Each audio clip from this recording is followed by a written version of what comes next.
All right, well, let's start with a problem that appears on a lot of JavaScript interviews, especially the ones that are geared toward entry-level candidates, and especially early in the process. It's a very straightforward function. It has an if statement. It will either print, hey, John, or it will print, who are you? And then on line 10, we're creating a variable input, assigning an object to it, and then passing that variable into our function. So what do you think will print? Take a minute, pause the video if you have to, but answer this question for yourself because you're bound to see a flavor of this problem if you interview enough for JavaScript positions. So take a couple of minutes, pause the video, answer this question, and then come back to it. All right, well, hopefully you got an answer. Now let's run and see if you're correct or not. All right, all of you who said, who are you? You're right. I mean, after all, this is only 50-50 chance, so not that hard to get the right answer. But why is this? Who are you? Do you know what's happening here? And then for those of you who said, hey, John, what do you think is happening? Is it because that this object looks exactly like this object, so you thought this if statement should be true? Before we answer this question, let me go over the concept that's being tested here, because this isn't really a gotcha. There's no syntax mistake. It's not a gotcha kind of question that has nothing to do with triple equals or double equals. Double equals will also return who are you. This has to do with a very fundamental concept, and it's how JavaScript treats variables. So variables in JavaScript. JavaScript has two types of variables, primitive data types and complex data types. Primitive data types are string, number, boolean, null, undefined, and they work just like you would expect. There's nothing weird about them. I'm going to give you a quick little example in just a couple minutes, but they work very intuitively. Now, complex data types are a different story. There are three of them in JavaScript: object, array, and a function. And you need to be very careful when using them and know exactly what you're going to get, because they don't work how primitive data types work, and they don't work how you would expect if you're not familiar with them. They get passed and get compared and get assigned by reference. And we're going to discuss that concept in just a minute. First, let's talk about the primitive data types. So primitive data types work just like you would expect them to work. So for example, if we had a variable a that's equal to 2 and a variable b that's equal to 2, if we did something like this, a equals b, what do we expect to get? Well, we expect to get true, and that is exactly what we get. Now, complex data types don't work quite like that. So let me show you. So here's an object that has name equal to John. I'm going to literally copy and paste this and make b equal to the same object, or what looks like the same object. And if we run the same statement, checking if a is equal to b, we get false. And it's because complex types get assigned and get compared and get passed into functions by reference. So here's what's happening. What's happening is that when you run this first line, JavaScript sees this new object declaration and it says, all right, great. I will take this object and I will put it in a spot in memory. I will give that memory an address or a reference, and I will assign that reference to the variable a. Now, when it comes across the second line, it says, oh, you're creating another object. And it doesn't really care that the stuff inside the object is exactly the same. That doesn't matter. It just sees that this is a new object declaration. It puts it into a different spot in memory, gives it an address or a reference. In this case, it'll be a different reference, and assigns it to b.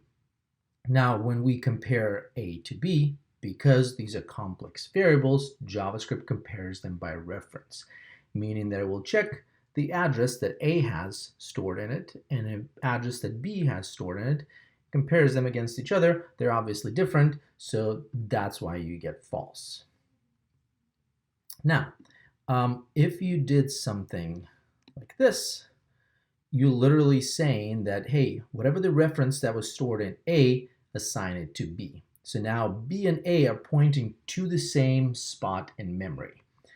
So now when we run this statement, we obviously going to get true because their references are the same. They're in fact pointing to exactly the same object. So whatever you do to a, B will reflect. Whatever you do to B, B will reflect. So let me demonstrate that. So if we are printing A, and let me just print this, you'll see name John. And now we're going to do something to B. Maybe change the name to David, right? Now, what do you expect for A to show, John or David? So take a second, think about it. I'm going to run it. And if you said David, you're exactly correct, because A and B are pointing to the same spot in memory. So even though you changed the name on B, if you're printing A, A will show whatever is in B. They're pointing to the same spot in memory. This behavior continues when you pass a variable into a function. So if you have a function called change name, and it takes a person, and inside that function we do person.name equals David, something like that. And then we're going to call that function change name on a variable B, but still print A. So now let me reset this. When we run this, we get David. So even though we passed B and then changed the name inside the function using this parameter or person and then printed A is still pointing to the same spot. So in this case, actually all three variables, A, B, and person, are pointing to the same spot in memory. So no matter what you do to what, they will all show exactly the same data. So that is why you can never, inside the if statement, compare an object to an object or an array to an array. Well, let's go back to the problem that we saw in the beginning of this video. So hopefully now you can understand what is happening in this problem and why we saw who are you. We're just going to go really quickly and describe line by line of what is going on. So when JavaScript comes across line 10, right here, it sees that you're creating a brand new object right there using a new object notation. So it stores that object somewhere in memory, gives it a reference, assigns that reference to this variable input. Then you're passing the input into this function greet. So it comes right here, and remember, objects get passed by reference. So now person and input are pointing to the same spot in memory. Now when it comes across this if statement, it says, all right, well, you have this object person being compared to another brand new object. And remember, like we mentioned before, JavaScript compares objects by references. When you wrote this line, or when I wrote this line, this JavaScript did create another object in memory and gave it a different reference. So person and this object have two different references. So if you write code like this, there's no way this will be true. It doesn't matter what's inside this object right here or what's inside this object. It doesn't really matter. If you're comparing two different objects, they will always be false. And I mean, we're writing here in line, but I could have very well just written it like this to make it less confusing or a little bit more obvious. So you could see that we are creating a brand new object right here, and then we're comparing this object against this object. Anytime you see two objects being compared like this inside an if statement, and every time I say objects in this video, I'm also referring to arrays. So arrays and objects work exactly the same in this context. So anytime you see two objects being compared or two arrays being compared head on, you're probably making a mistake. That should be a huge red flag and should be a bell ringing in your brain saying something is wrong. Do not compare two complex data types to each other. They do not behave like you would expect. They only compare addresses in memory. In my entire experience, I don't remember a single time when I really had to know what is the address in memory of a certain object. I'm really concerned about the properties of object. I'm concerned about what's inside this object, but not the exact address in memory.